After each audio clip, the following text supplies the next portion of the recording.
Today we shall reflect on the life of St Barnabas. A wealthy Jewish Levite, St Barnabas was named Joseph at his birth on the island of Cyprus. He settled in Jerusalem and is thought to have studied in the school of Gamaliel at the same time as Saul. He became a convert to Christianity soon after Pentecost in the year 29 or 30 and sold all of his possessions for the benefit of the church, thus earning from the apostles the surname Barnabas, meaning son of consolation or son of encouragement.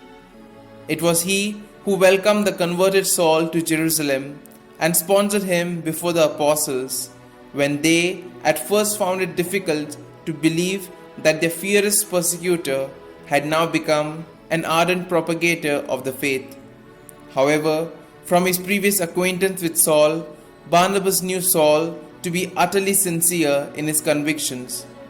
To both of these great men, the church before long accorded the title of apostle. We next hear of Barnabas when he was sent to Antioch in Syria to investigate the remarkably successful conversions which had been effected among the Greeks there by some disciples from Cyrene and from his native Cyprus. Barnabas readily overcame his Jewish prejudices and rejoined at the first manifestation of God's grace among the Gentiles, and together with St Paul, whom he brought from Tarsus, he spent an entire year preaching the gospel at Antioch.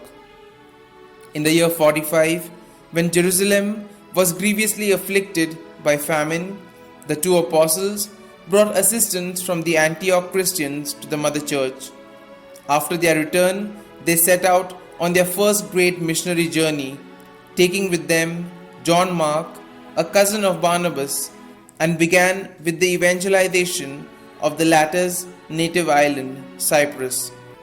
Then followed the travels in Asia Minor, where they faced vehement resistance and persecution at the hands of the Jews, but nevertheless made numerous converts and established churches with the native clergy.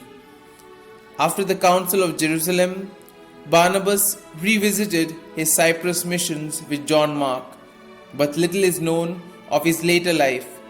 He is believed to have been stoned to death before the year 61, when John Mark was sent to Rome to assist Paul during his imprisonment.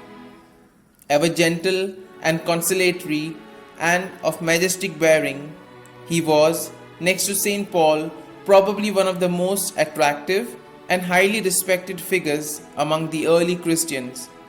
His remains were discovered near Salamis on Cyprus in 482, with a copy of St. Matthew's Gospel in Hebrew entombed with him.